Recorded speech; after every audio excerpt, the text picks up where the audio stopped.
હવે અમને પ્રોબ્લેમ છે ને, અમને પ્રોબ્લેમ દર વર્ષે પાણી ભરાય છે અહીંયા. જ્યારે પાણી ભરાય છે વરસાદી કાચ જ અહીંયા ચોકઅપ છે, જ્યારે પાણી ભરાય છે ને ત્યારે કોઈ નથી આવતું. આજે બધા કેમ આયા? આનું ઓપનિંગ કરવા આયા. બાકી બધાને ઘરે ઘરે પૂછો, 560 મકાન છે અહીંયા ગાડી. એવી દયનીય સ્થિતિ થાય છે જ્યારે ભરાય છે ને ત્યારે આટલું પાણી ભરાય છે, અમારે આખી રાત ઘરમાં બેસીને કાઢવી પડે છે.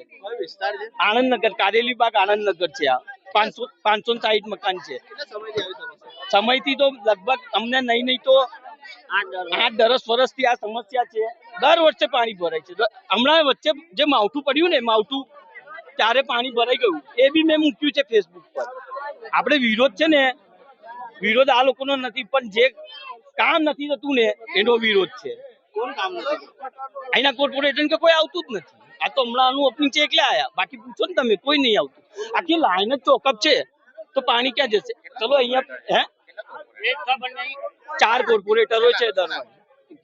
બંદીશભાઈ શાહ છે, મનોજભાઈ શાહ છે, અને પેલા 2 મેડમ છે. નામ ખબર નહીં, આવે તો નામ ખબર હોય ને. મારું નામ મિનેશ પંડ્યા.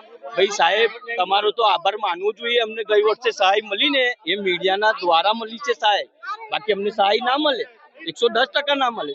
જે મીડિયાએ બતાવ્યું ને એમની કૃપાથી બધાને સહાય મળી છે. અને મીડિયા સત્યનું માધ્યમ છે. મીડિયા છે ને એમનું કામ કરે છે, પણ જાડી ચામડીના મીડિયા નહીં કરતા. અમારા માધ્યમથી સરકારને શું અપેક્ષા? અમારા માધ્યમથી પહોંચાડો કે ભાઈ વડોદરામાં કોઈ કોર્પોરેટર આવતું જ નથી. જ્યારે મુસીબત હોય છે, કુદરતી આફત હોય છે ને ત્યારે કોઈ આવતું નથી. અમારી આશા આ છે કે પાણી ના ભરાય.